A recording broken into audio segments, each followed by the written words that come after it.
Thank you too. So today,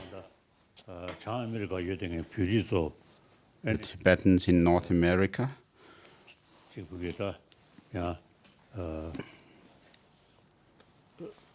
I have this opportunity teaching online. So as you requested, I have this opportunity to talk to you.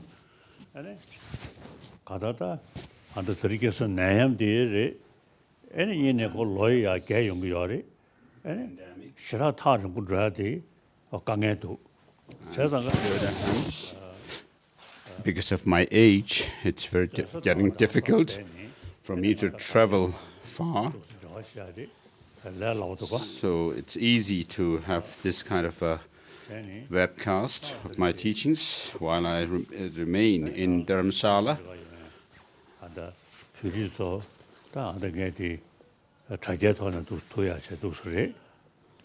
So I'm meeting you, the Tibetans in North America, through this webcast. So as Tibetans, we are Tibetans from the land of snows. Well, before Songtsen Gampo was born in Tibet, Tibetans more or less lived like nomads, similar to the Mongolians. And after Songtsen Gampo's arrival, he has been really great. On the one hand, he married a Chinese princess, and with the Chinese princess came the most a sacred statue of Buddha to Tibet, the Cho statue.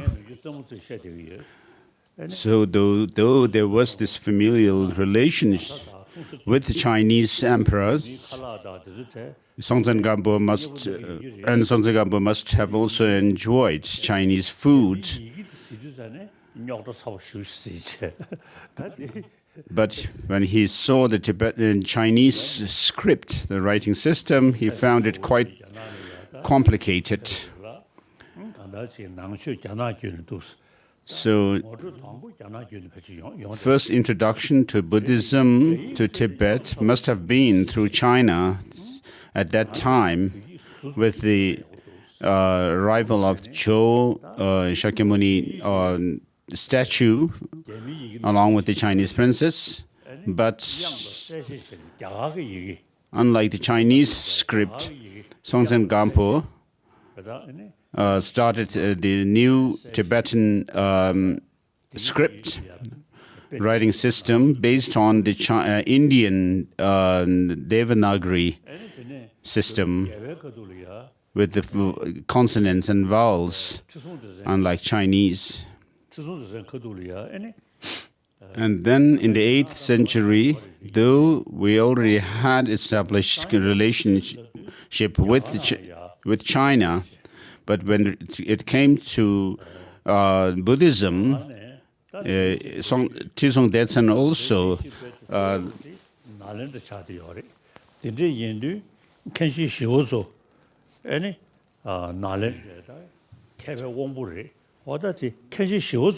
looked at India to invite Buddhism, and during his time he invited the Abbot Chandarakshita to Tibet, and who advised the Tibetans to by saying that advised that instead of having to learn Sanskrit or Pali to study Buddhism, you should translate into your own language, since you have your written script.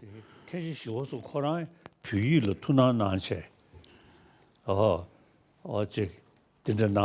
it is even said that the great Abbot Chandarakshita himself took interest in studying Tibetan.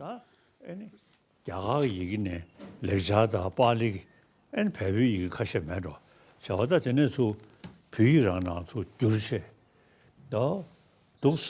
since then, the teachings of the Buddha, which may have been in Pali, Sanskrit, which were in Sanskrit and Pali, and perhaps also in Nepalese, have been translated into Tibetan. So we today have the Kanjur and Tengyur translated words of the Buddha and the commentarial treatises by Indian masters into Tibetan.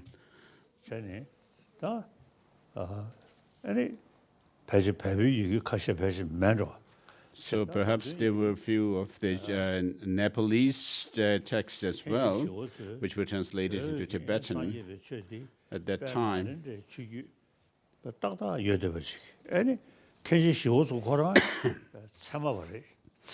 And therefore, the Tibetan Buddhism that we have in Tibetan is very accurate to the translation. And Shandarakshita himself was a great philosopher as well. He wrote. He was a great philosopher as well as, and he wrote his own text, The Ornament of the Middle Way.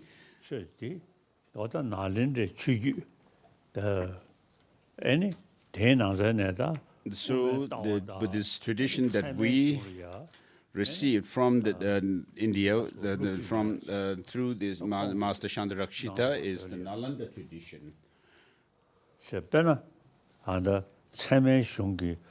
So he had studied, Shandarakshita had studied philosophy, Madhyamaka philosophy, as well as the epistemological texts,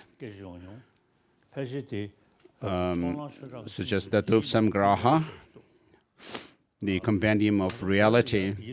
And with regard to the texts on logic and epistemology that were in Indian language, written by masters like Dharmakirti,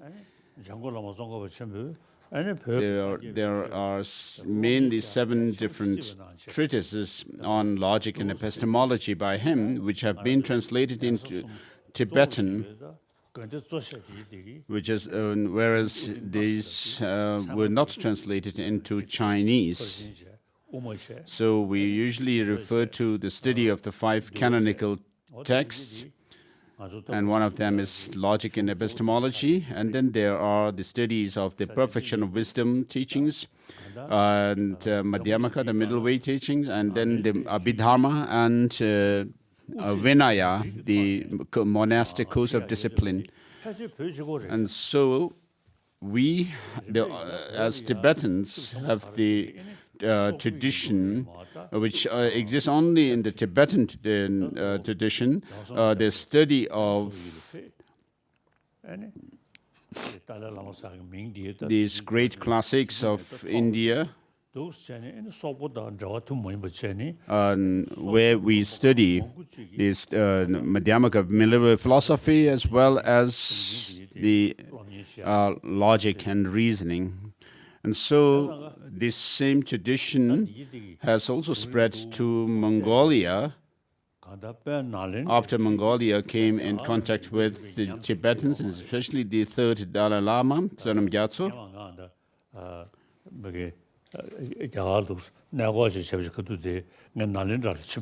Once when I was doing a pilgrimage in India, I went to Nalanda.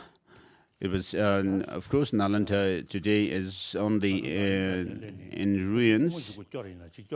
And I think we also recited Madhyamaka Avatara by Chandrakirti, the entering the middle way. And this institution, Nalanda, in the past was a great study center. But today, we only find it in ruins. And so, therefore, because this Nalanda tradition has been preserved by us Tibetans, I felt very proud that we have been able to preserve this tradition very well. And so, if you look at history, Shandarakshita had advised the Tibetan king, Emperor Trisong Detsen, to translate the teachings of the Buddha into Tibetan. And since then, we have these Kanjur and Tenjur, the translated words of the Buddha and their exegetical treatises. And I usually tell people that these texts, scriptures, are for us to study. This should be used as our study syllable. And then we have commentaries to Indian texts by Tibetan masters. So we have engaged in the study of Buddhism, though initially we were nomads like the Mongolians.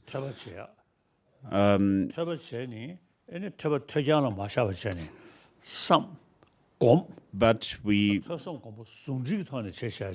have been able to transform ourselves into students of the Buddha, where we not just follow it on the faith, but we do extensive study of the teaching of the Buddha, and also reflect on the meaning and do meditation on the teaching. Whereas Pali tradition has, of course, spread, the three baskets or the collections of the teachings have spread in Sri Lanka, Thailand, Burma, and so forth. They do not have the text or study of the epistemological texts.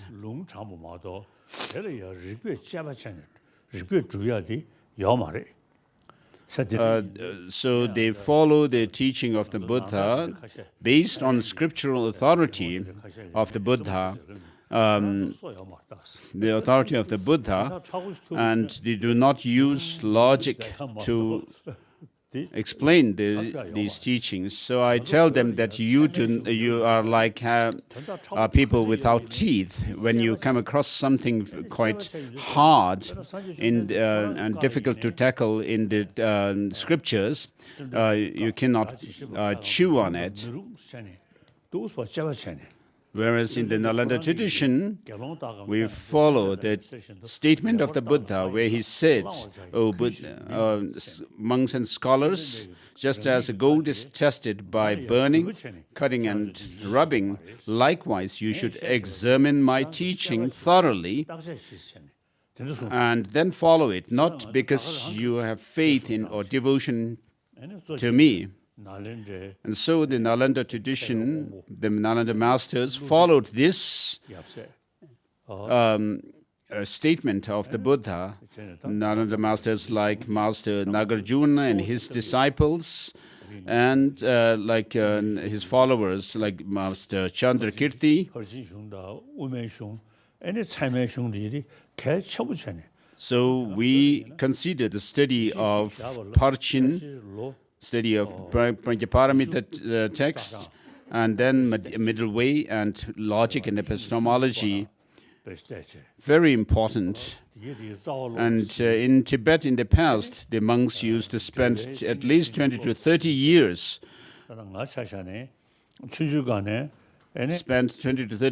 to study these different texts.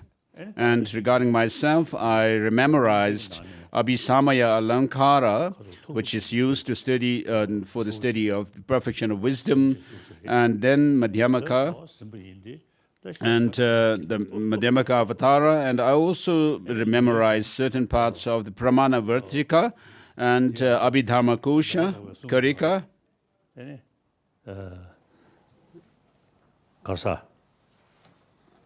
And then Master Chandrakirti Master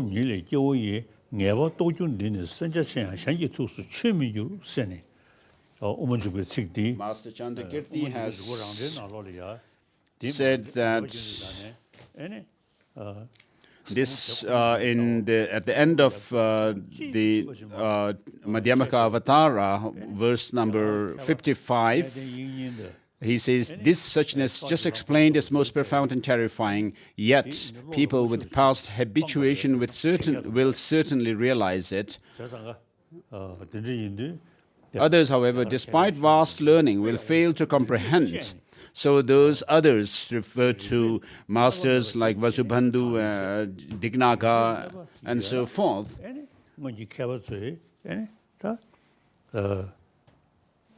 And so what we in the Tibetan tradition do is to study the texts, different texts or the teachings of the Buddha through logic and reasoning. And we do not accept certain teachings of the Buddha literally, and therefore we have the interpretation of those teachings, which cannot be taken literally.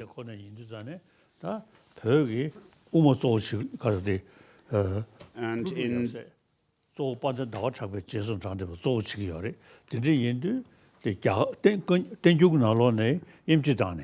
so within the Tengyur, the exegetical treatises of Indian scholars, we make distinction between the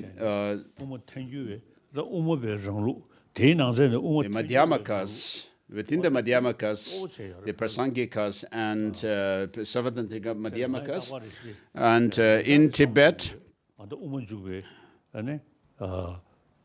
the most prevalent philosophical tradition that we follow is the Prasangika Madhyamakas, the consequentialist. And then in the Madhyamaka Avatara,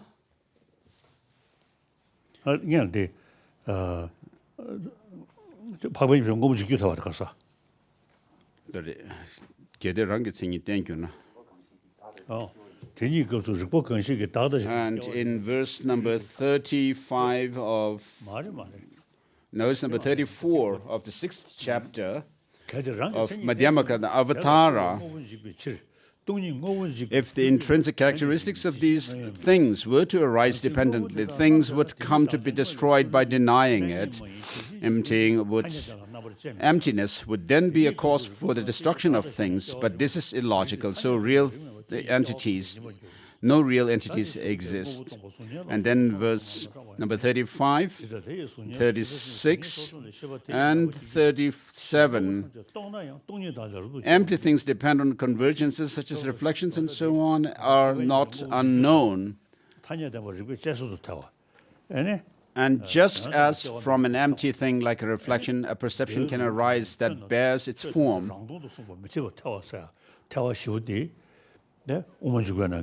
Likewise, all things are empty. They do arise from emptiness in the robust way. So no intrinsic nature exists in either of the two truths. Phenomena are neither eternal nor annihilated. So these 5 verses show that if you assert things were to have any intrinsic existence, then these logical absurdities would befall you. So I recite these verses of the Madhyamaka Avatara, entering the middle way, on a daily, and reflect on these meanings.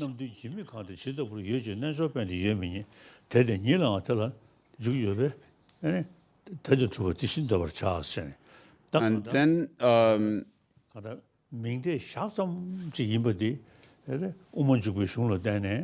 when you do the analysis through the sevenfold analysis of chariot, you will not be able to find anything having any intrinsic existence.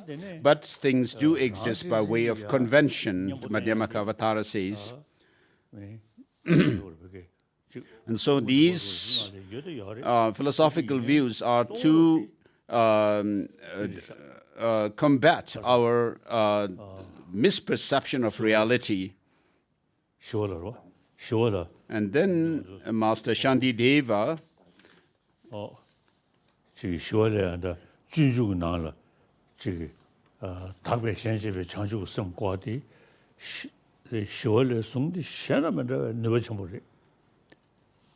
And then with regard to exchanging self and others, the teachings that are found in Master Shantideva's text, very powerful. He says, unless you exchange your joy and happiness with the suffering of others, live alone reaching Buddhahood, even in samsara, the cycle of existence, you will not be happy.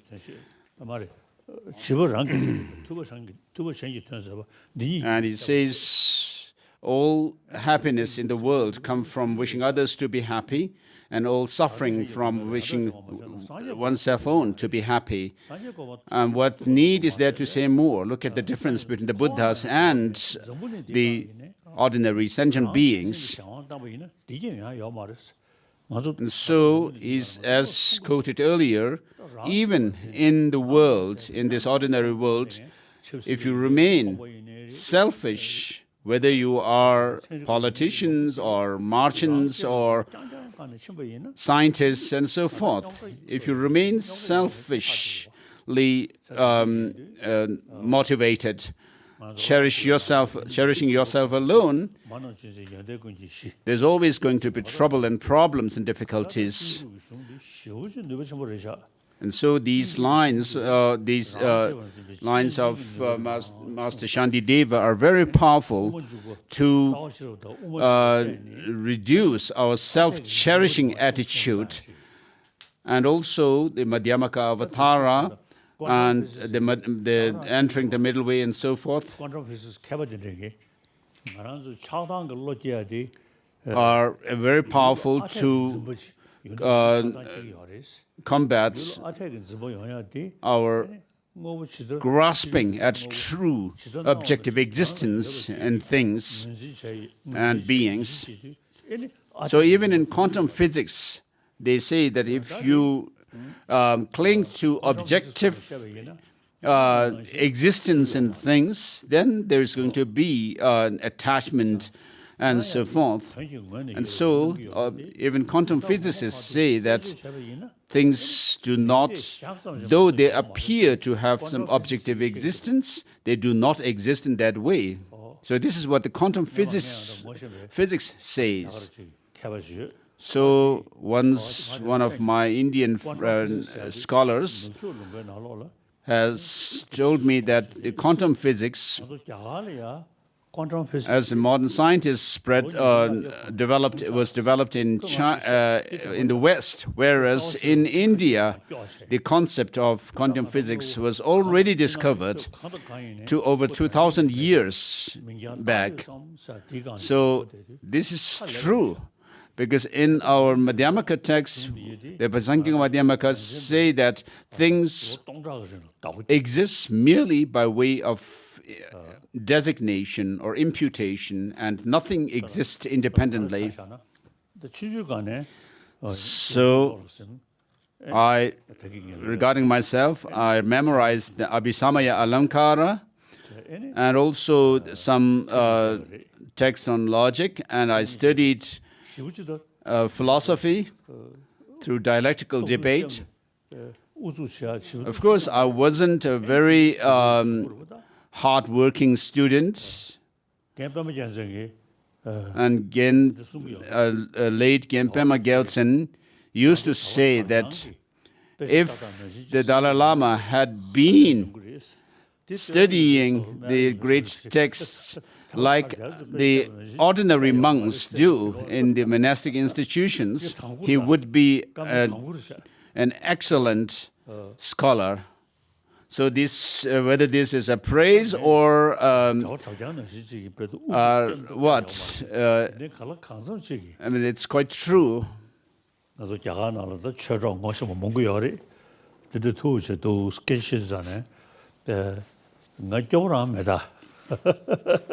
I can say that I'm not a very poor student of Buddhism compared to the monastics in the big institutions. So in other words, what I'm saying is that even though I was recognized, I was the Dalai Lama, I'm the Dalai Lama, I had not been given any exception when it comes to pursuing the study of these great treatises. So during my studies, my senior tutor, Geshe Langri Rinpoche, used to keep a whip next to where he sat, where I was doing my studies. And there were two whips that he kept. One was an ordinary one, and one was for the all-knowing His Holiness the Dalai Lama, which was yellow in color. Whether it was an ordinary one or the special whip, if it was used on me, I would suffer. And when we were in Potala in the winter, when we were in Nopulenka, these whips were kept in Nopulenka, and when we moved to Potala in the winter, these whips also moved with us to Potala. So I was studying out of fear. Geshe Langri Rinpoche, of course, was very skillful in his dealing with me during when I was doing my studies. So whatever the case, today, in the past, of course, Tibetan Buddhism was referred to as Lamaism, which means that it was not an authentic teaching of the Buddha, and it's doubtful that it's an authentic teaching of the Buddha. That was the idea. But after we came into exile, now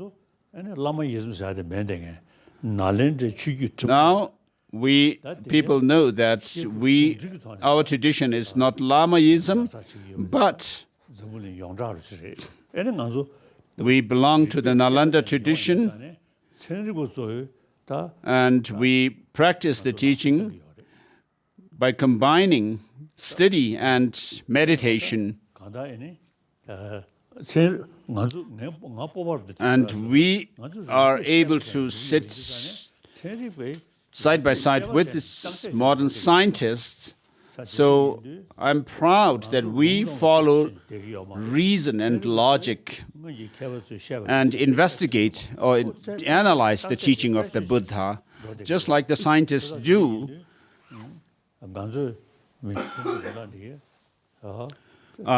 Investigate the reality of things.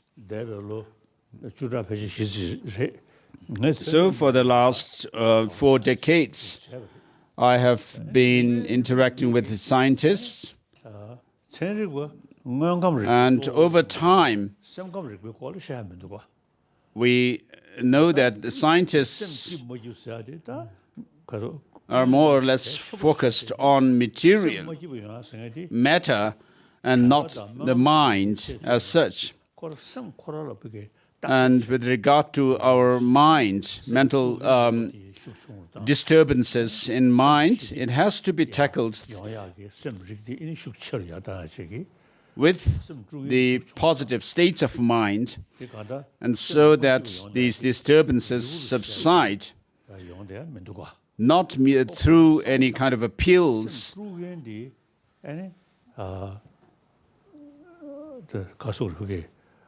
So what disturbs our mind is due to our grasping at absolute existence in things and beings.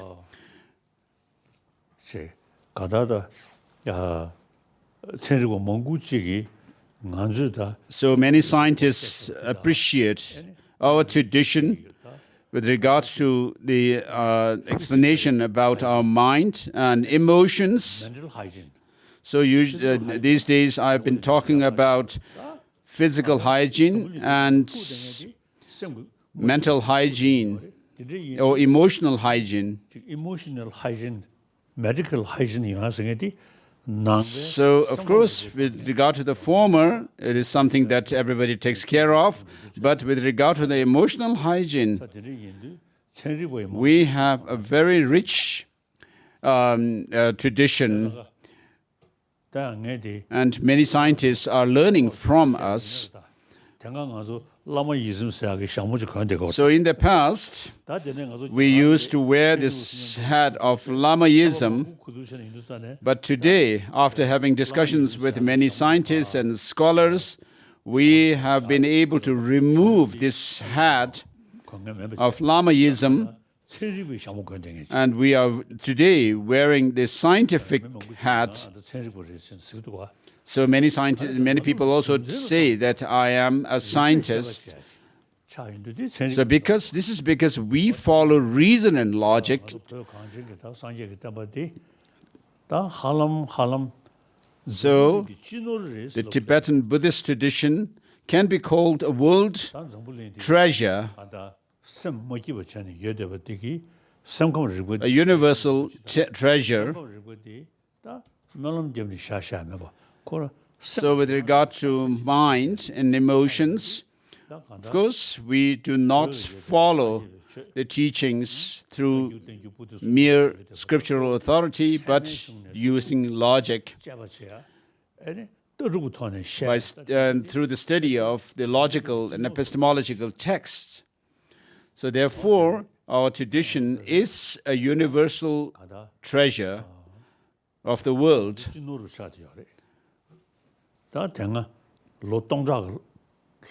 So for over 1,000 years, what we have preserved, we have been preserving it even after coming into exile. And not only doing that, but we are able to share it with the rest of the world so that people benefit from this tradition. So this is a great contribution from us Tibetans. And because of this, the Tibetan tradition has gained respect and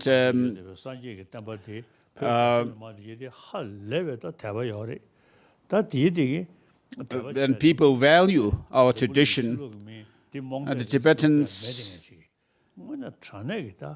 of course, inside Tibet, have a very unshakable faith in the teaching of the Buddha. We, of course, follow the practices of doing prostrations and so forth, and these cannot be called blind faith now. And we are following the teaching of the Buddha, and particularly the Nalanda tradition. This flawless tradition of the teaching of the Buddha that we follow is based on logic and reason. And we can see today on TVs and the computer screens how devoted the Tibetans inside Tibet are. So this tradition that we are following is not only based only on faith, blind faith, but reason. So we, the Tibetans in exile, have been preserving this tradition, and we will continue to do so that people value our tradition further. So without having to talk about past, future lives and so forth, our tradition has the potential to help us in this life also. So even though people may not have any religious beliefs, this tradition that we have can help them cope or tackle their problems with their mental disturbances. And therefore, there are more and more people and scientists taking interest in this tradition. So, as Tibetans, what I've been talking about is the universal treasure of the Buddha. I was born in the Dome or Amdo. 3 letters, A, Ka, and Ma. A referring to Amdo, and Ka referring to Kumbum, and Ma, it's not very clear what it signifies, but according to my investigation, I think that Ma refers to my female name, which is Lhamo Dundrup. So there was a prophecy, it is said that there will be a person who will be born a boy but will have a girl's name. So in any case, I was born in a very remote area of the Tibet, the northeastern Tibet region of Amdo. And today, this peasant boy, born in a very remote village, has been able to make a small contribution to raise the status of the Tibetan Buddhist tradition in the world.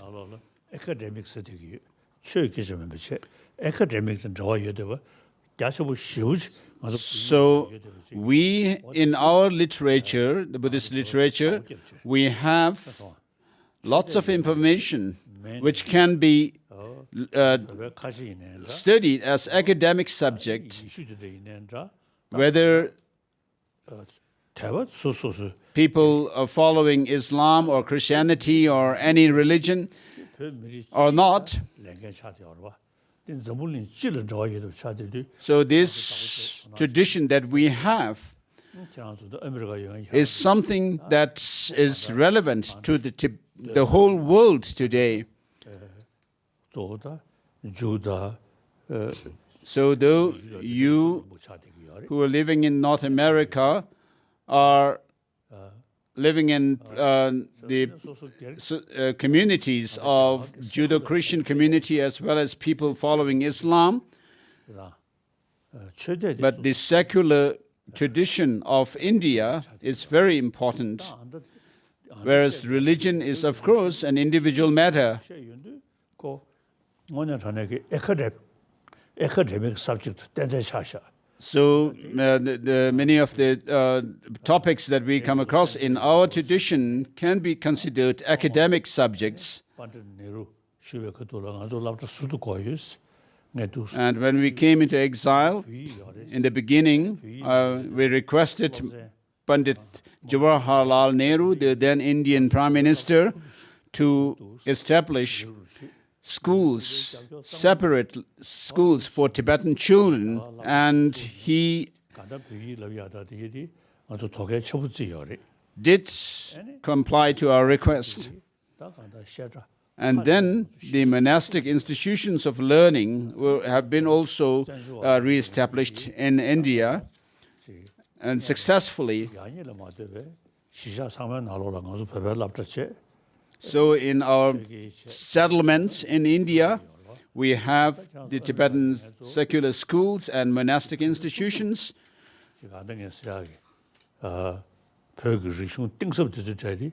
So those of you in America, in the Americas, it would be good for you to also pursue the study of our Buddhist traditions. And when I was in New York, when I was in America once, I met Pritchika family, one member of the Pritchika family, who told me that the reason why they took Tibetans as part of the rehabilitation scheme is because of the moral principles that you Tibetans have, which can be used as an example to the American people. So in Chicago, also we have a Tibetan community who moved there as part of that program.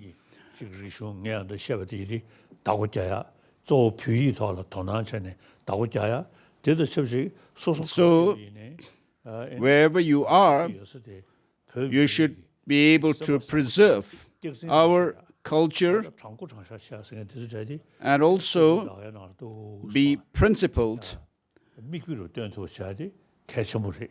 with love, compassion, morality, and so forth, that you can be an example to the people in your community, the Westerners.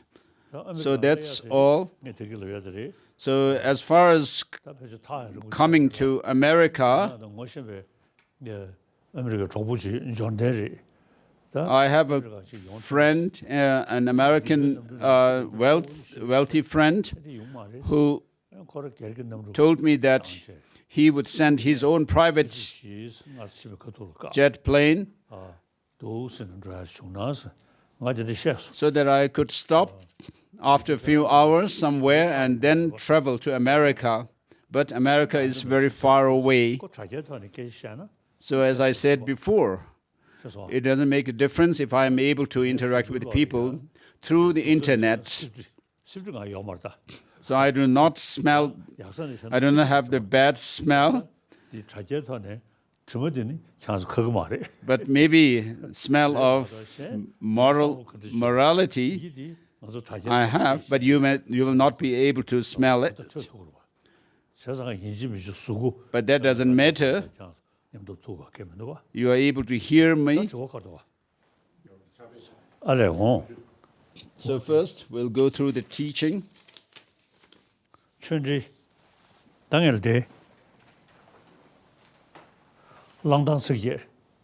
first, the 8 verses of mind training. Geshe Langri Thangpa was someone who practiced Bodhisattva so much so that he was feeling sometimes very sad, and so he looked very gloomy. He was known as the gloomy Langri Thangpa. So verse number 1. With the determination to achieve the highest aim for the benefit of all sentient beings, the sentient beings who are the objects of our love and compassion. And with regard to bodhicitta, it is that factor which leads you from out of the lower realms of existence and leading you to the higher realms of existence, and finally to the deathless state of Buddhahood. So, rebirth into the lower realms of existence, the bad transmigrations, is because of our unruly mind. And so, bodhicitta averts it. And then it also creates the complete course for higher rebirth. And then the deathless state, which is liberation. And so, bodhicitta is said to be very powerful. In the beginning of Madhyamaka Avatara, Chandrakirti praises.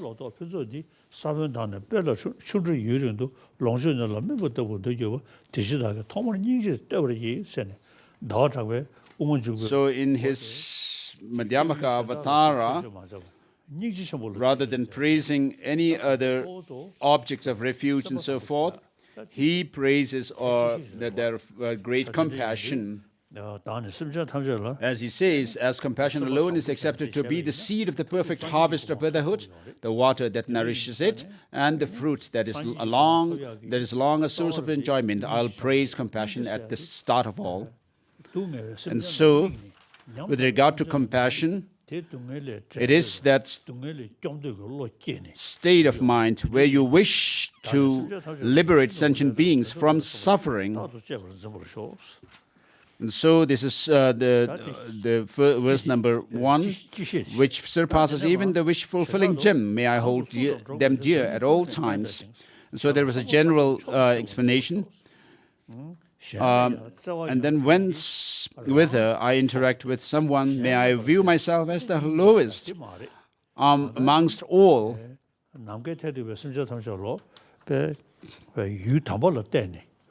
And from the very depths of my heart, respectfully hold others as fondly superior.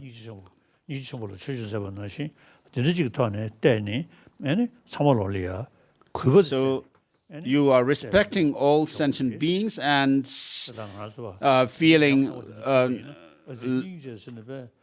expressing and feeling love towards others. But usually we have a sense of pitying others. That's not the case here. We are being respectful to others.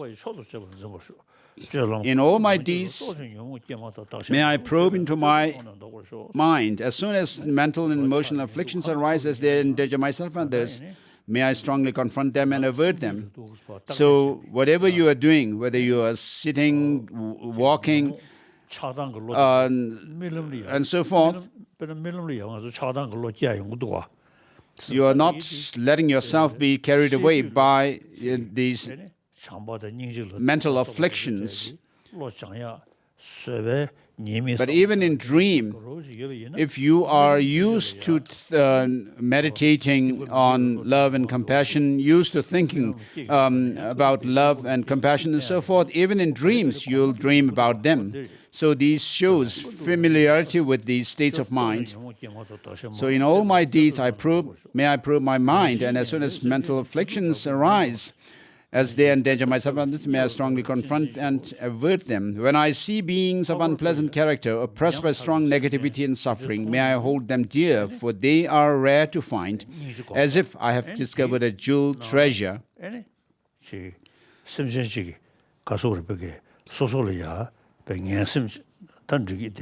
So when you encounter people who are angry with you, angry at you, you should feel more compassionate towards them. So in the Madhyama, in Shantideva's Bodhisattva Charya Avatara, he says that the enemies should be viewed or regarded as your best teacher, because they give the opportunity to practice patience. Whereas with regard to, in relation to our near and dear ones, we grow attachment. So in order to practice bodhicitta, you need to practice patience.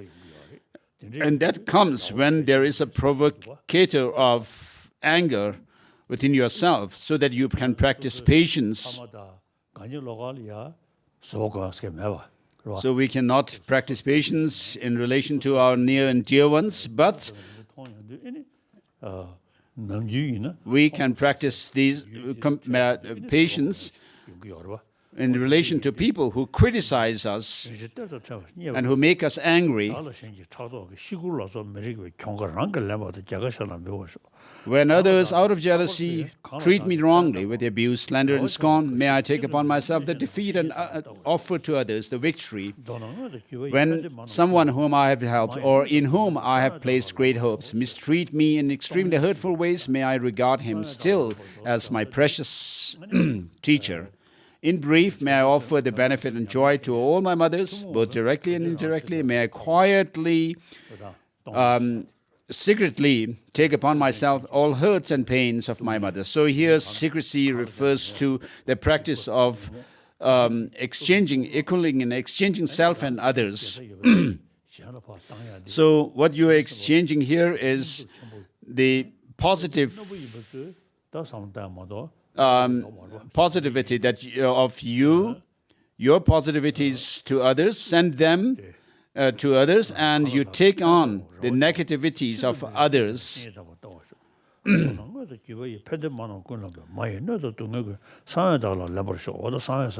So secretly here refers to the practice of giving and taking, Tonglen.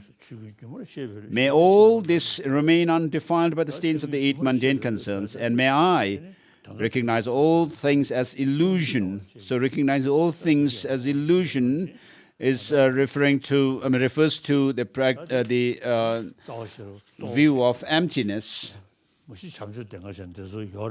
So, of course, the main text for studying about emptiness that we have is the Madhyamaka, Mulla Madhyamaka Karika, the fundamental treatise of the middle way. This is the principal text. Sometimes I tend to boast and feel proud. I sometimes think that when Master Nagarjuna was living, I may have been somewhere amongst his disciples, somewhere in the corner of a crowd. And then, because his texts, I feel very close to his teachings, and which are very powerful. And then Master Chandrakirti's text, Madhyamaka Avatara, and its auto-commentary also, I find very helpful. Devoid of clinging, be released from bondage. So Master Nagarjuna, as I said before, if you were to search for the identity of things and self, nothing whatever can be pinpointed as being this or that. But that doesn't mean things don't exist. They exist by way of designation, mere designation.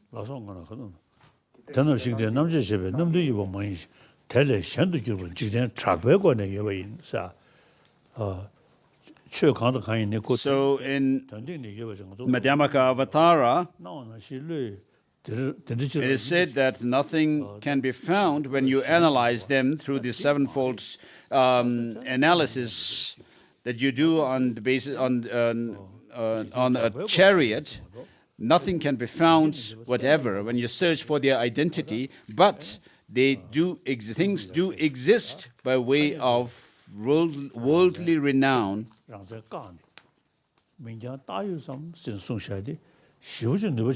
So this is very powerful to say that things exist merely by way of designation. So all things do appear as if they exist from their own side, objectively.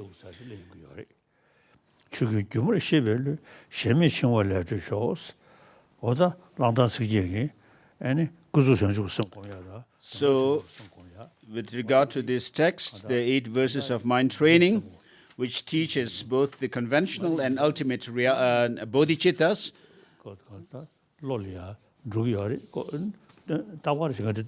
So I recite this text on a daily basis. And then next we have the text on the 37 verses of practices of the Bodhisattvas. So Ngulchu refers to the hermitage that he lived, the author. Ngulchu Geshe Thokme Sangpo, Ngulchu refers to that hermitage, and Gyalsey refers to Bodhisattva.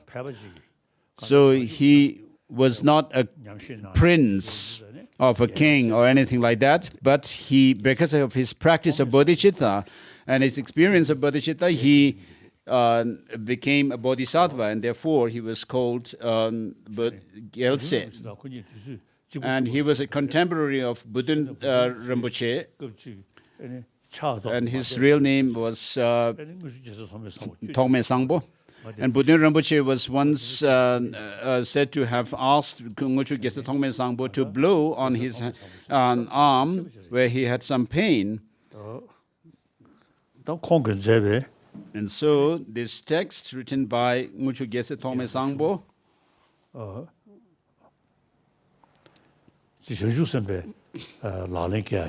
So it's a practice of the Bodhisattvas. So it has 37 verses on the Bodhisattva practice, and therefore it's called the 37 practices of Bodhisattvas.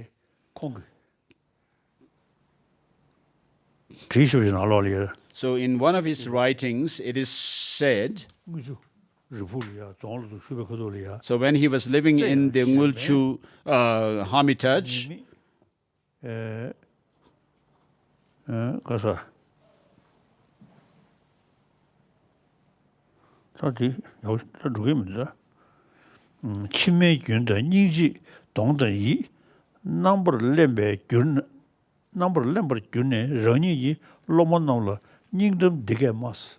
so he says he's giving this hard advice to the disciples, to his disciples,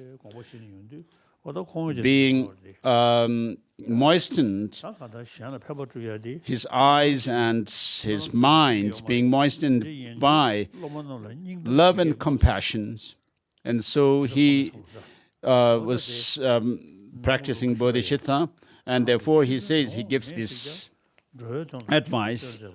So Namo Lokeshwaraya, you see all phenomena neither come nor go, yet you work solely for the benefit of beings.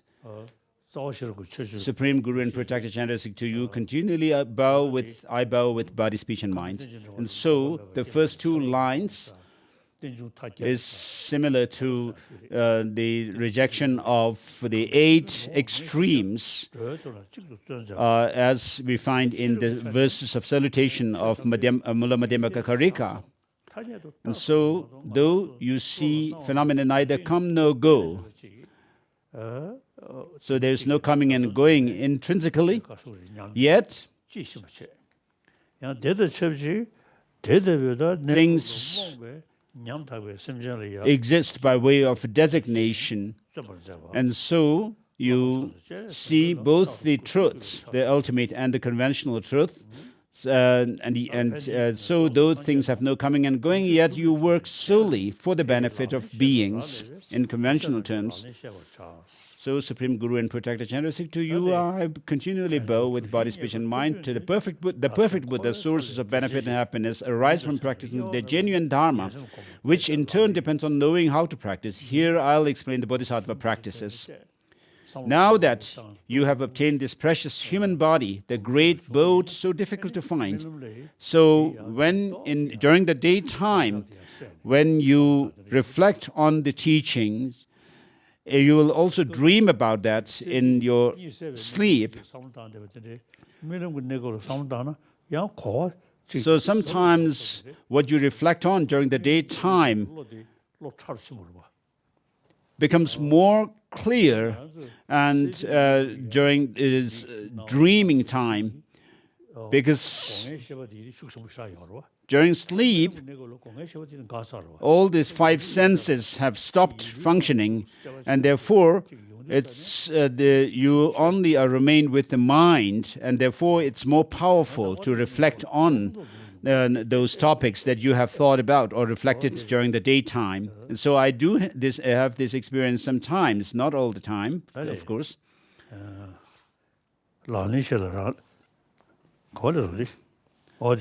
So, in order to free yourself and others from the ocean of samsara, listening, reflecting and meditating with diligence day and night is the practice of a bodhisattva.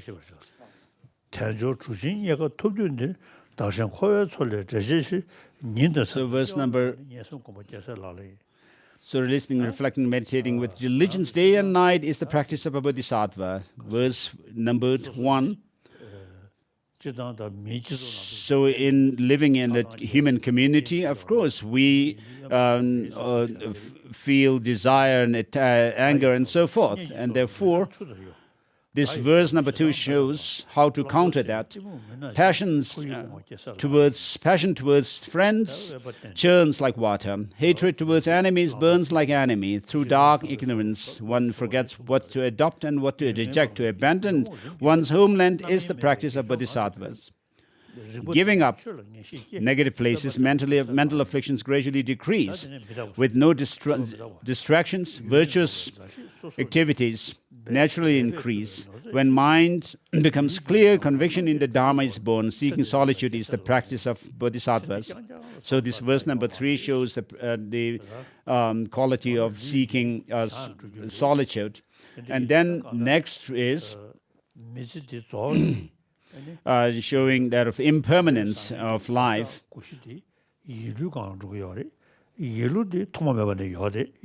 So we leave imprints on our minds when we create some karmas, bad or good. And then because of those imprints left on the mind, we experience the results of them. So friends and relatives acquainted for long will separate and so forth. And verse number 5 also done. And verse number 6. Verse number 7. Themselves captives in the prison of samsara, whom can the worldly gods protect? Therefore, to seek refuge in the three jewels, who do not betray you, is the practice of a bodhisattva. So, of course, we may be able to seek help from spirits, Gyalpo and Sangpo and so forth, but they do not form the objects of refuge for us. The suffering of the three lower realms, so difficult to bear, is what the Buddha taught to be the fruit of negative actions. Therefore, even at the cost of your life, never to commit negative actions is the practice of bodhisattvas. So when you help others,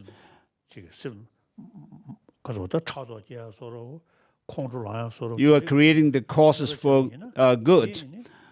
Whereas if you harm others, out of anger, you create negative karmas. And therefore, the result will be suffering in the next lives. And therefore, it is said that suffering in the lower realms so difficult to bear is what the Buddha taught to be the fruit of negative actions. Therefore, even at the cost of your life, never to commit negative actions, the perfect practice of bodhisattvas. Happiness in the three realms, like dew on a blade of grass, is subject to instant fading away. To strive for the supreme state of liberation that never wavers is the practice of bodhisattvas. And verse number 10 also read. All suffering. Verse number 11 shows exchanging.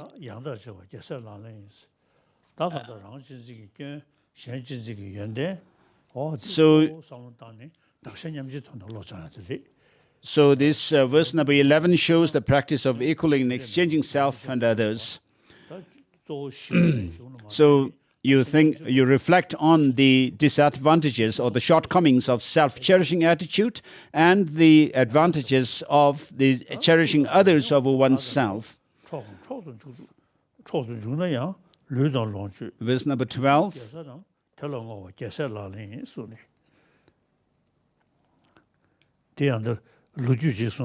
So there's a story behind this. Gyalsey Thokme Sangpo, the author, received a lot of offerings from people, and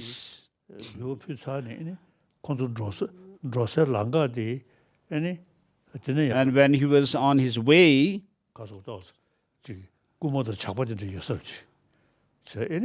so on that route, it is known that there were bandits and thieves. So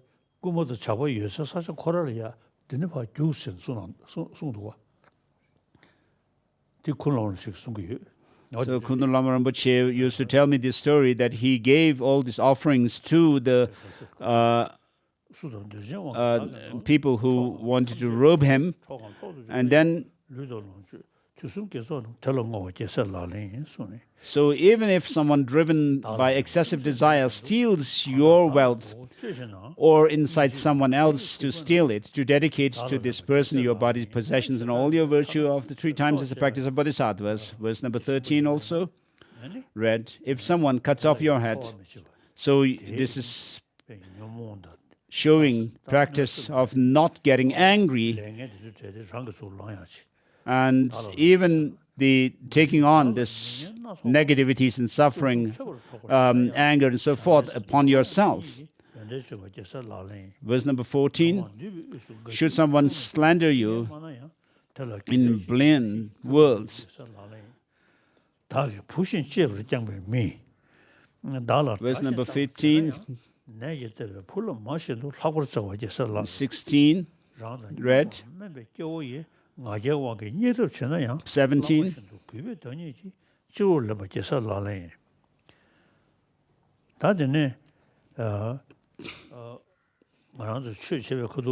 so next, when we do practice, though gripped by poverty and always scorned, though stricken by acute illness and possessed by evil spirits, so even if you face lots of difficulties in life, it may cause you to slacken in your efforts to practice bodhicitta.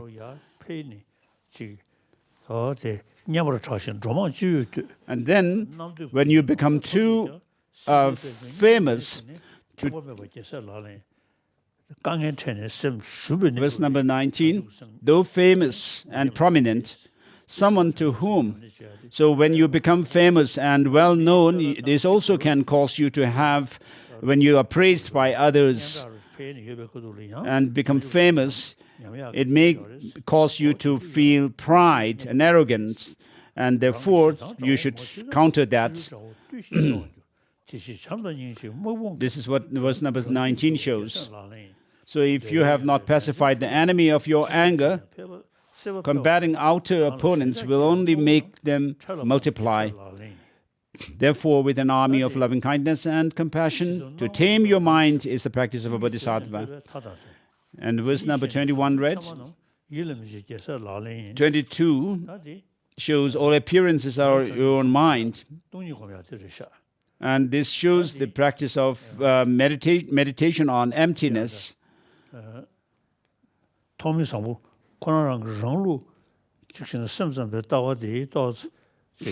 So, the author, Thokme Sangpo, I think maybe his own philosophical view is that of this Chittamatra philosophical view. So all appearances are your mind, and mind itself primordially transcends all mental fabrications.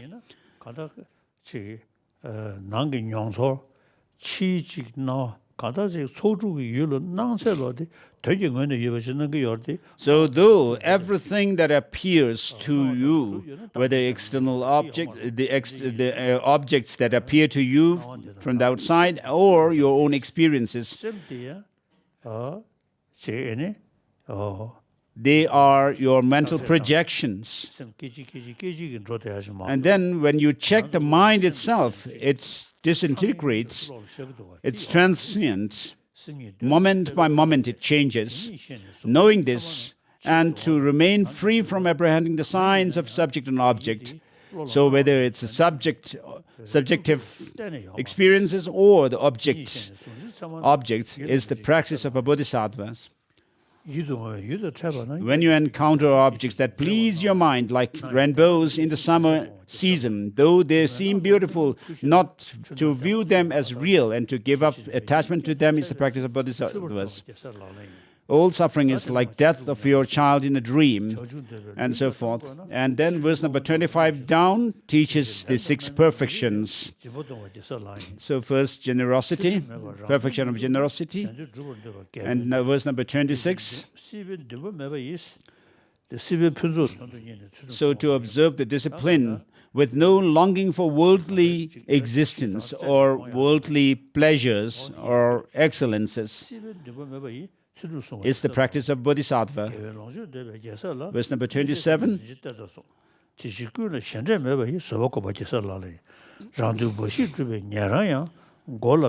the practice of patience. Verse number 28. 28 shows the practice of perfection of effort. And then verse number 29, knowing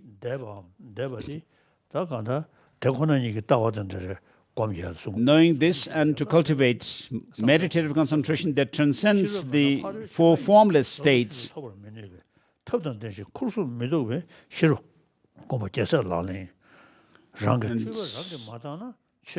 verse number 30 read. Verse number 31. If you do not analyze your own faults, you might put on a dharmic facade while behaving in a non-dharmic way. Therefore, to continually analyze your faults and then discard them is the practice of a bodhisattva. Verse number 32 read. Verse number 33 read. 34.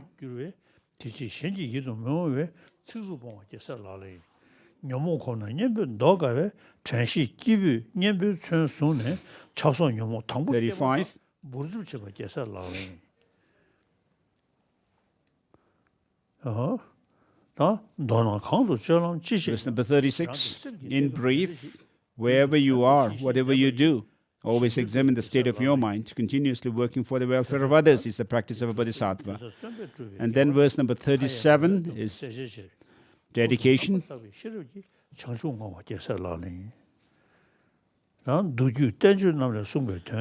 Then, by relying on the words of genuine masters, I explain the meaning of stored in the sutras, tantras, and other treatises in the form of these 37 bodhisattva practices to benefit those who wish to train on the bodhisattva's path. Because my intelligence is small and my studies few, I lack linguistic skills.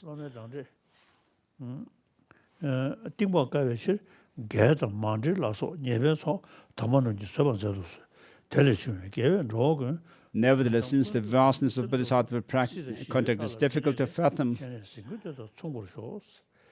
and so forth, and then the final verse. So this was written in for his own and others' benefit by the monk Thokme, an exponent of scripture and reasoning in the precious cave of Ngulchu.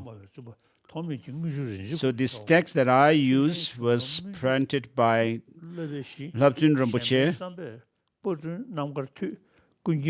and he has written a colophon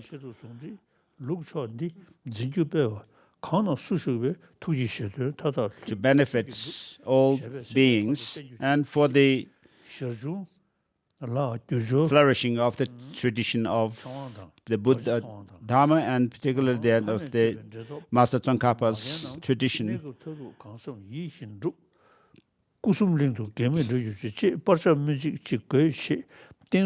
So as requested to him, the sponsor Dorje Tsawang dedicates the virtues or the merits from this printing for these sponsors' families. So I remember I was in Darjeeling, and Labdun Rinpoche had sent this complimentary copy to me from Tibet. So because this text is very full of blessings, Kunu Lama Rinpoche, I received a teaching from Kunu Lama Rinpoche Tenzin Gyaltsen. I received this transmission on this text from him. So next let's do the question and answer session.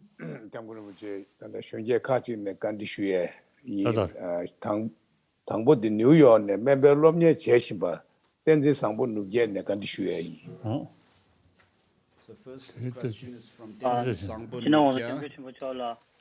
So with respect to your holiness, so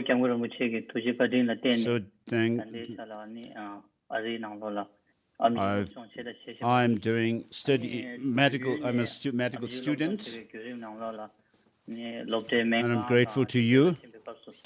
So when I attend my class, and so when I meet with people who cannot be cured, and there's nothing that the medical professionals can do anything, and therefore people feel very discouraged, and they become very depressed and look very poor. And so I feel very sad. So though I'm a student now, I will be in time. Of course, I'll be a medical professional, and so during those times, how should I manage to deal with such people?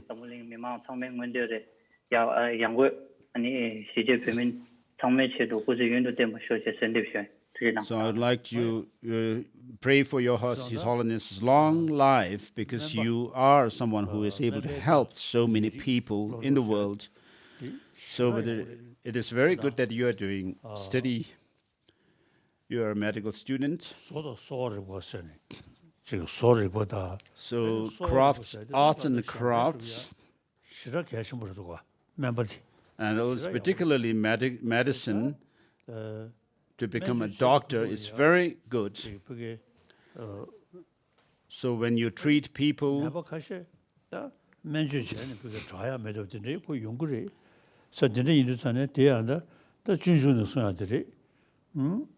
so of course there are incurable diseases, but as Shantideva says, if there is a remedy, why be worried? And why, if there is no remedy, what is the use of becoming worried and unhappy? And so, if there is no way to cure the diseases, people should not be too depressed and unhappy all the time, because the disease or the sickness is something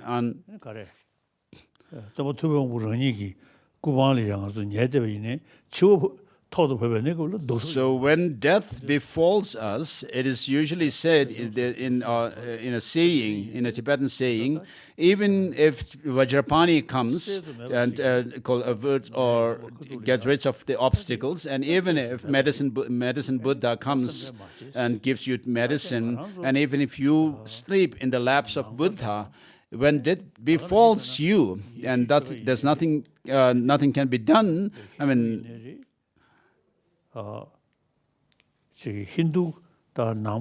you have to die. And so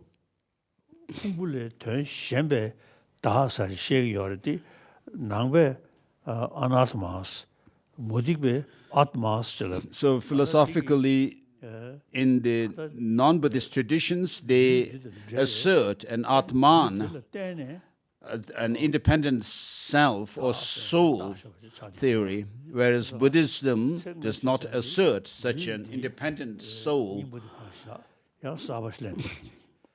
So in any case, when you die from one life, those who assert an Atman, a soul, this continues from life to life, life after life. So though Buddhism does not assert such an independent soul, we do say that a person or a being is designated or named on the basis of our psychophysical aggregates and mainly our mental continuum. And so, regarding the mind itself, it has no beginning and it has no end. Finally, when you become enlightened, your mind becomes a Buddha's mind. So when death comes, it is like changing your body, but the person still continues. Therefore, in the non-Buddhist texts or the Buddhist texts, a self of a person, the self of a person continues. So you should think about the next life. Whereas, but with regard to the practitioners of Christianity or Islam, they do assert a soul and they can pray to their God or Allah. So there's still some hope. People still should not feel hopeless. So they should do their best to get any treatment that is there, but if there is nothing that can be done, then they should maintain calm state of mind. And then if you're following a Tibetan Buddhist tradition, you can pray to be taken care of by your master life after life, so that you are able to receive teachings and then finally become enlightened.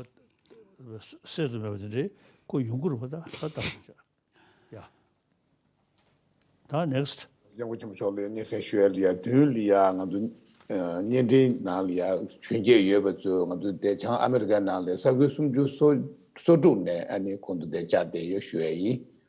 And the second question comes from Canada. In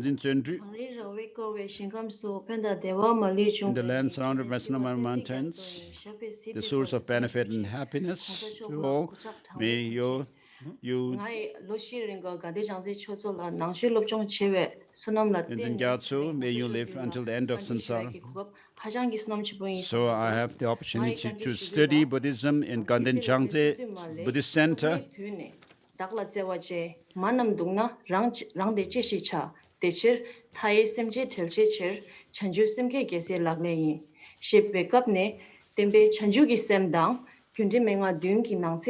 what is the relationship between the Bodhisattva and the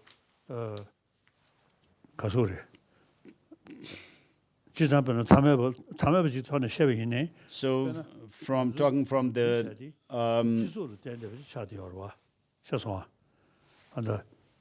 social animal such human society, from the perspective of human society,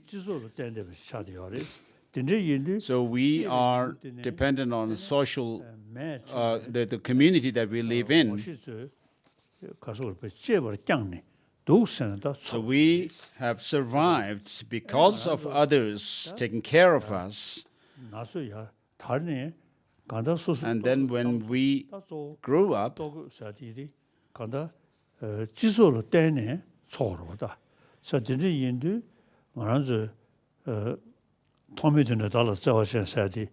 verse number 10 in the from the 37 practices of Bodhisattvas, from the beginningless time, your mothers have cherished you.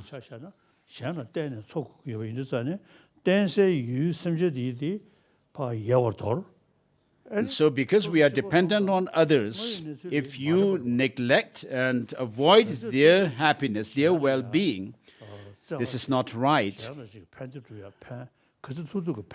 So what we should do is to do our best to help others.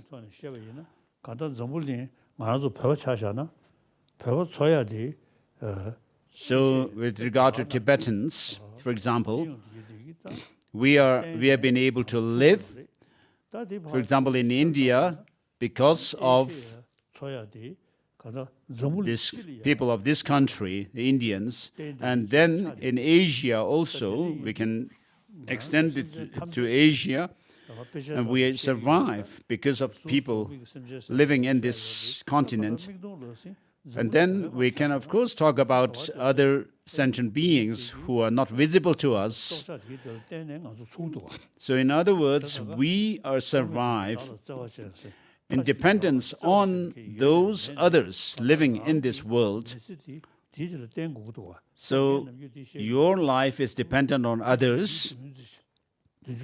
Whether we talk about the beginningless time or not, we are living in this world of 7 billion people, and we as human beings are social animals. So wherever we are living as human beings, we are dependent on the rest of the people in our communities, wherever you are living. oneness And therefore, I usually talk about the oneness, 미지교다 대원 대화도 the sense of oneness of humanity, ene 간다 꾼을 패드주야다 that we are same in wanting happiness and not wanting suffering.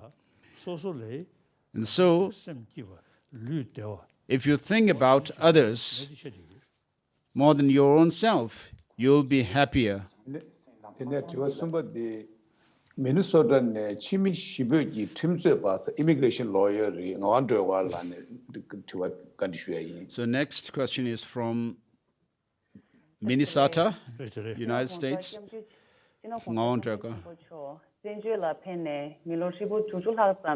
So for the last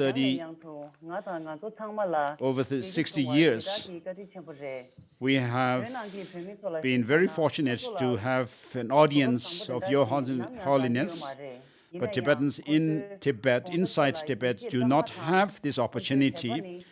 Despite that, their devotion to Your Holiness is very firm, and they preserve our religion and culture. So my question is, how should we, Tibetan youth in exile outside Tibet, preserve our culture and tradition?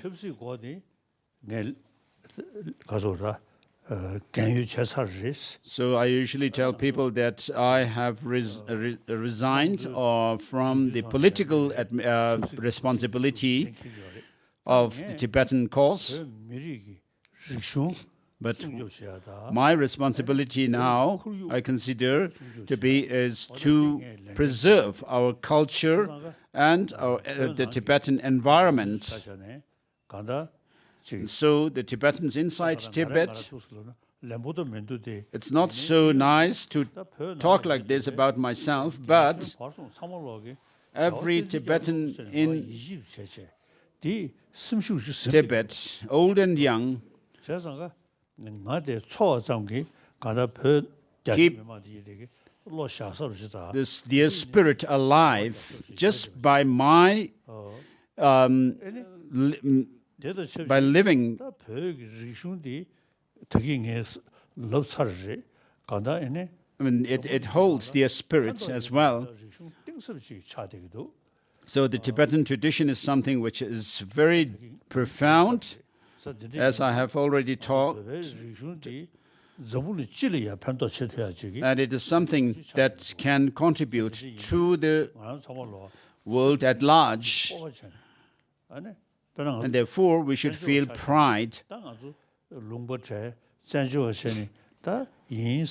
So we should not feel depressed because we have lost our land, but we should have this pride, or that we have this profound tradition which can contribute to the rest of the world.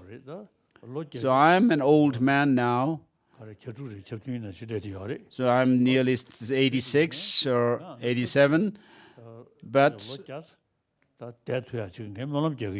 I still do pray to live to 100 years or so. But physically, even though I may not be able to do much, but I am someone who is able to keep the Tibetan spirit alive. So the Tibetans inside Tibet are very courageous and dedicated. They have a very strong spirit, and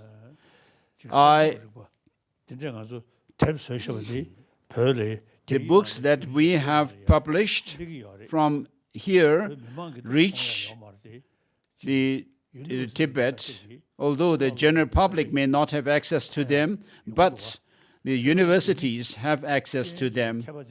And so some Chinese scholars have said that the Tibetan Buddhist tradition is very scientific. So there is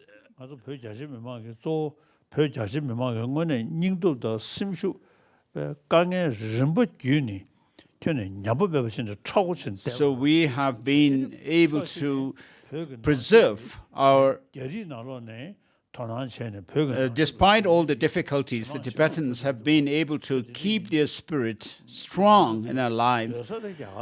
So though we are living in exile, we are able to impact people inside Tibet, which is quite strong impact. So because of our separate language, based on which we have our culture and religion, so these are our soul.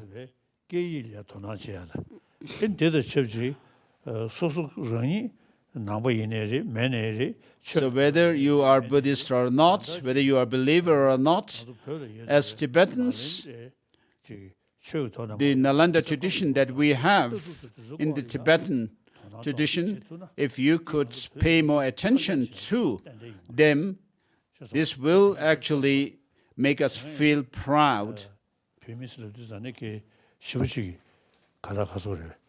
So in the past, people referred to us as followers of Lamaism, following only rituals and rites. But today, not to talk about the Buddhist countries, but even the modern scientists are taking interest in studying from us. And so this is our own pride. And so therefore, the younger generation should pay attention to studying. So Sonam Tso, who is also doing medical studies from St. Francis, thank you for this opportunity. So you have given us lots of advice and instructions. So what is the most important thing that you want us to keep in our mind? And what should we do for the Tibetan people? Thank you. May you live long. So all Tibetans in exile, including myself, though we are not in our own country, but this profound tradition that we have, we are preserving it in India, and also those of you who are in the countries like America and so forth.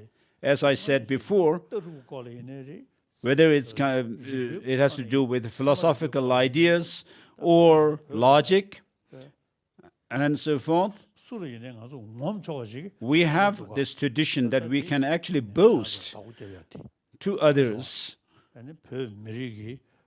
show off to others, and so this is preserving our tradition, our culture, and while keeping it, preserving it ourselves, we can also share it with others. So we must keep the spirit to continue preserving it, this tradition.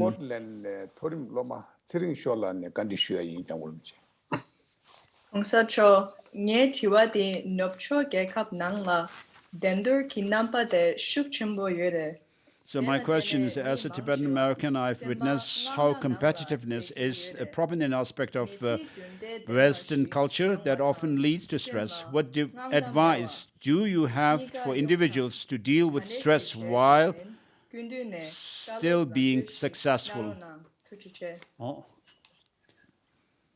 Competition such. So with regard to competition,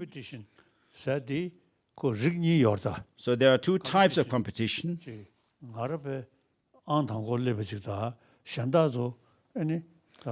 So you may think to be the first, to reach the first position, and when you, with that motivation, if you hinder others in their studies, and that is bad competition. Whereas while you wish to become first, to reach first. But if you have the motivation to show example to others, to be an example to others, that's not negative.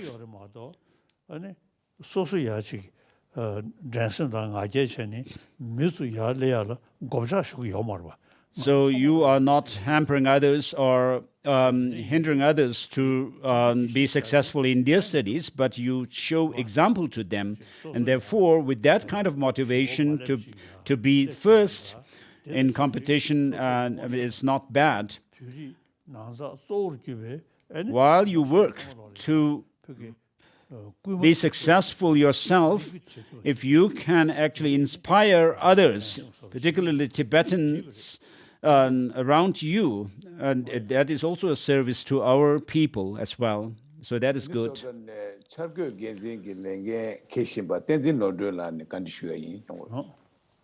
So next is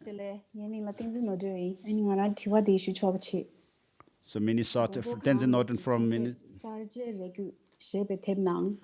call for revolution, His Holiness has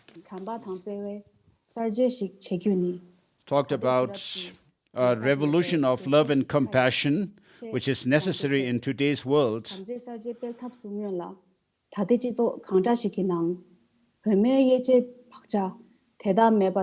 So while we talk about revolution of love and compassion,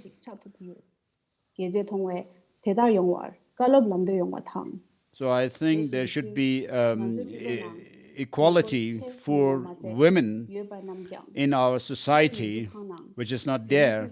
So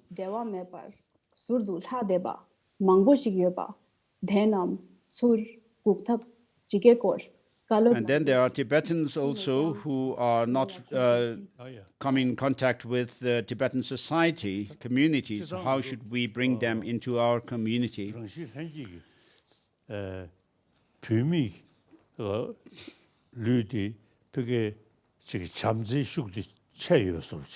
So naturally, biologically, it seems that women are more compassionate and loving. So we, of course, are born from our parents, but a mother's love is very powerful. A mother gives milk to children. So with regard to my father, of course, he must have loved me, but it wasn't as strong as our my mother's love. So in Norway, the Finland, Finnish. In Finland, the head of the state became a woman, and I congratulated her on her winning the election.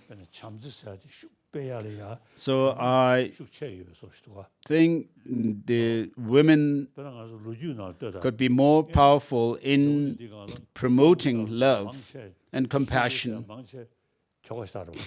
So in the world, historically, we come across people who are called heroes, but most of them are killers or murderers of other people, and they are mostly men, though there were few women as well. So beginning with rearing their children, the women are better equipped for this love and compassion.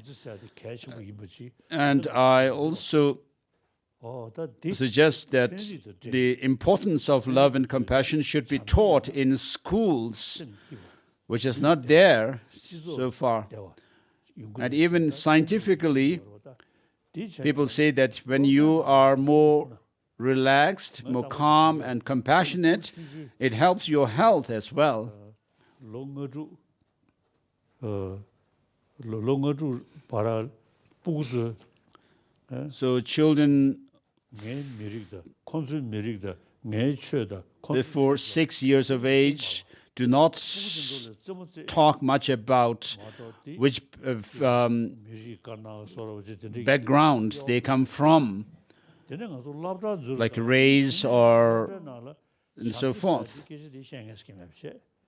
But when they join school system, in schools, because they are not taught about love and compassion, but there's distinction, discrimination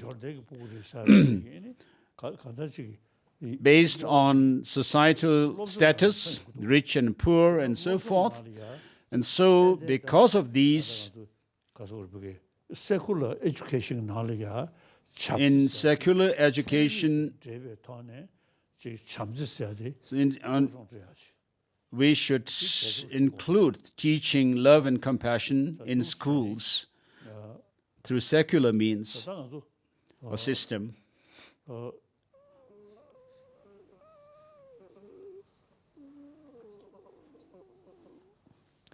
나도 봐봐. 답은 So, as Tibetans, of course, we live here in exile. For example, Tibetans living in exile in India, though we are few in number, but we have our own establishments. We have schools and institutions of learning. So, we have the Tibetan communities separate in India, in America, also, and other countries. Though you may be few in number,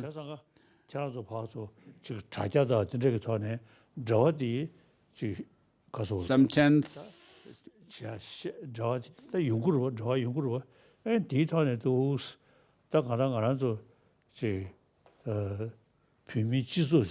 so thousands of Tibetans live in America and other countries also, tens of thousands. So wherever you are, you should have the spirit of being Tibetan and feel proud of our culture and tradition. So even scientists take interest in our culture and religion. So this is something we should be proud of.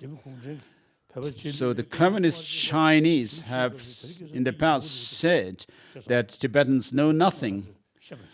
But this is changing.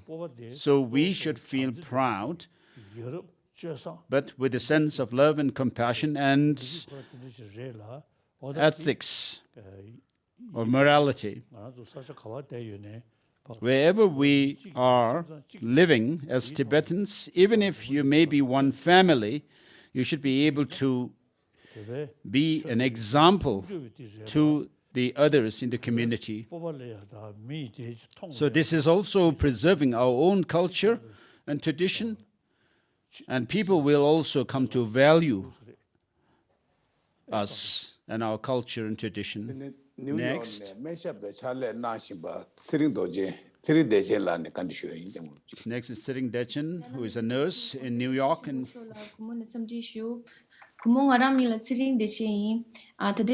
New York, so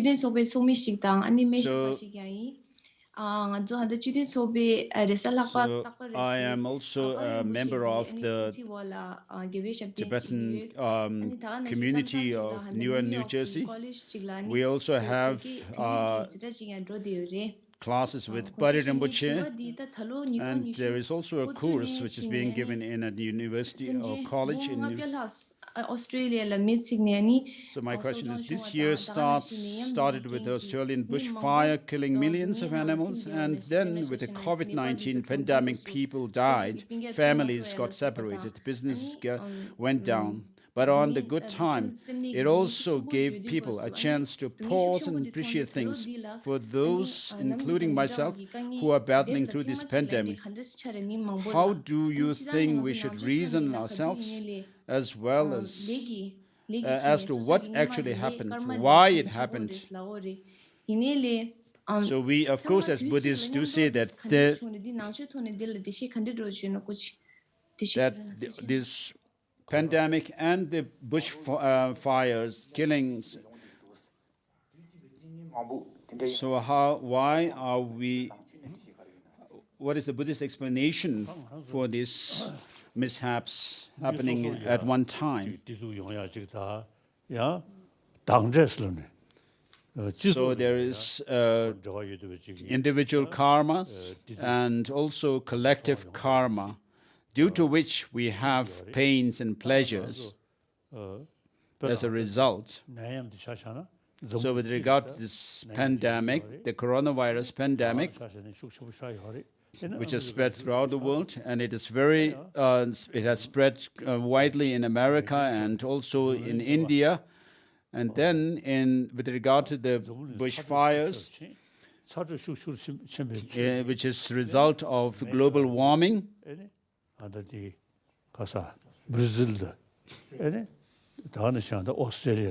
so in Brazil also there was bushfire, and in the Amazon forest, and also in Australia.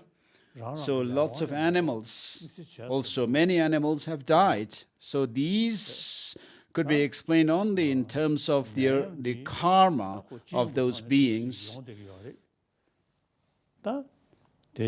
And the pandemic is due to collective karma, and many people, including scientists and nurses and doctors, are doing their best and doctors and scientists, particularly.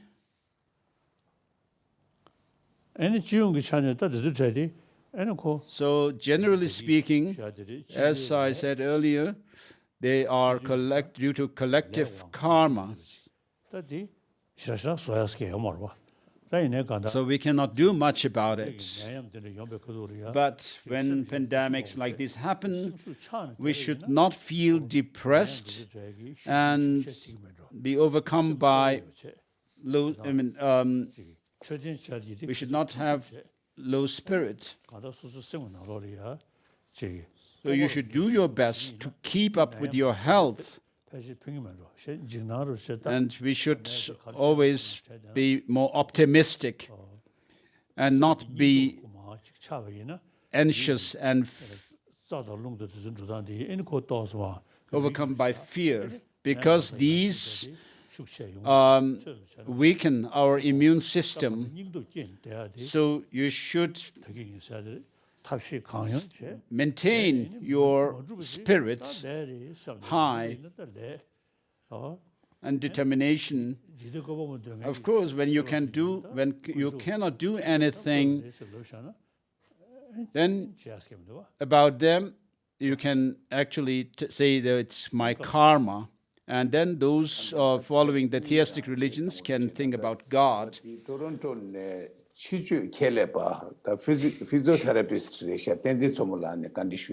is Tenzin Somo from Toronto, who's a physiotherapist. Thank you for giving this opportunity to me. Let me please ask my question in English. When we are dealing with threatening health conditions. As an acute and critical care physiotherapist myself, I work closely with patients with critical illness, and oftentimes it is evident to me that these patients tend to have low motivations to live. So how can I help someone emotionally cope during these situations? And how to teach myself to set emotional boundaries to prevent myself from mental exhaustion without losing my core compassion and empathy. Oh yeah. Never. So because of more serious illness, people with serious illnesses, when you meet with people with serious illnesses, you should never lose your heart. You should have self-confidence and peace of mind, which are very important. 안들 땡아주 더기 안들 비전을 여버너시리 거저기 속에 메다 내 옛날 As we came across in the text, when you meet with people who are stricken by sicknesses and negativities, we should never lose heart, but try to advise them as a Buddhist practitioner,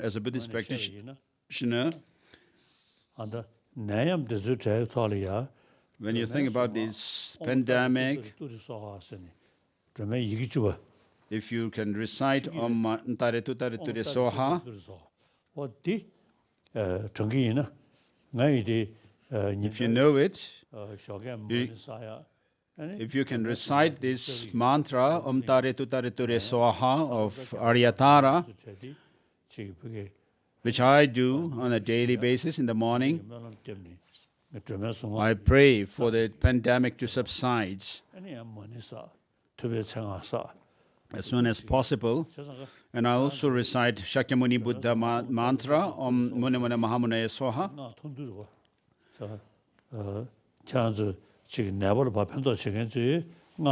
So those who are helping patients,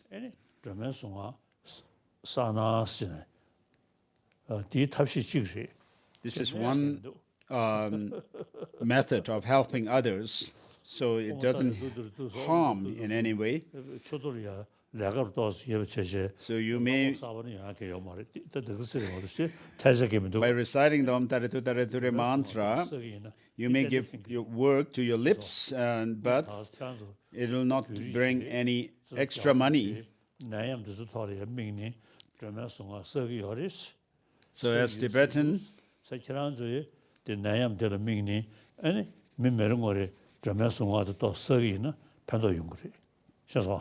so you can tell people that His Holiness the Dalai Lama is also praying for us, and you should also do the same.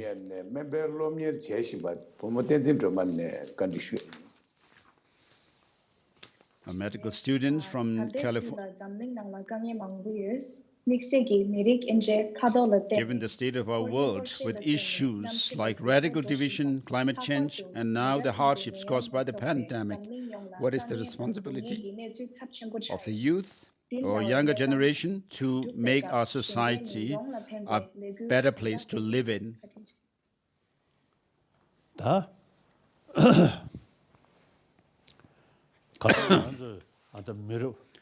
So, the present generation of Tibetans,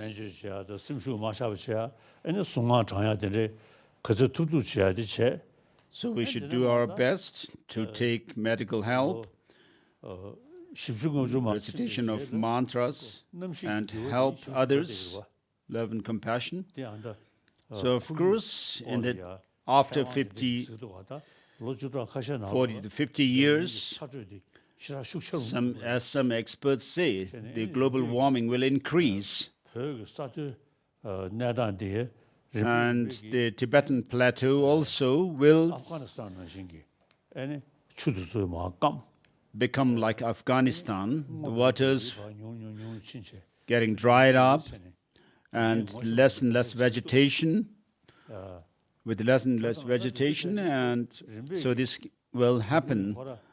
So the whole world or the universe and the cosmos, I mean, there is a phase of evolution of the cosmos, and then abiding, and then in the end, destruction.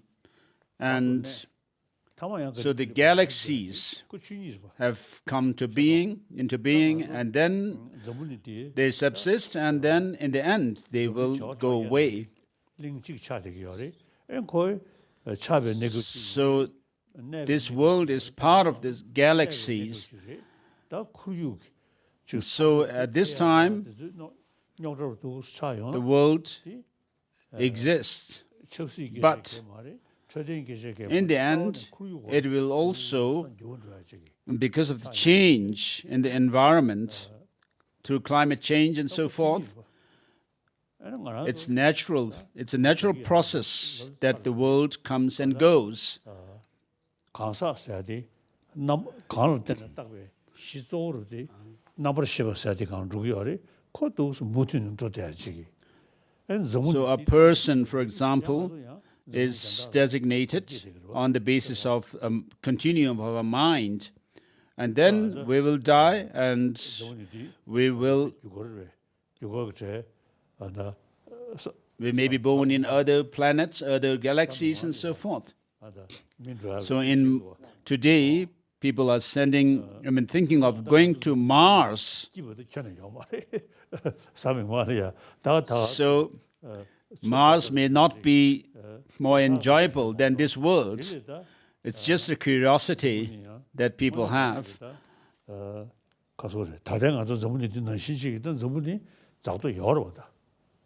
To go there.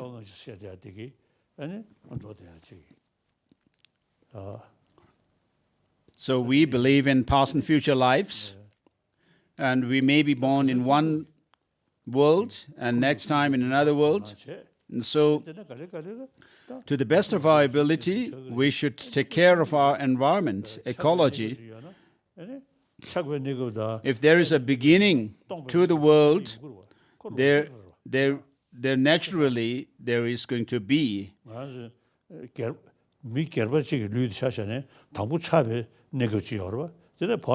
A time when the world subsists and then in the end goes out of existence. So the whole trichilocosm, the 3,000 world systems, as we say, goes through this process of coming into being and coming out of going out of existence. And we will be born also in other world systems. As Buddhists, we do pray for being taken care of by our masters, spiritual masters, and be able to receive the nectar of their teachings and finally reach the Vajradhara state. And so we can think of being born in another world system when this world goes out of existence. So we need to feel anxious about this world going out of existence.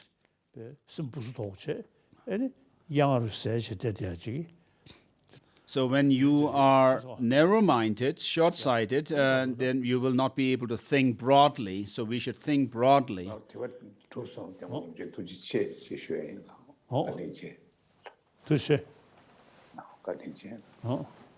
So that's the end of today's.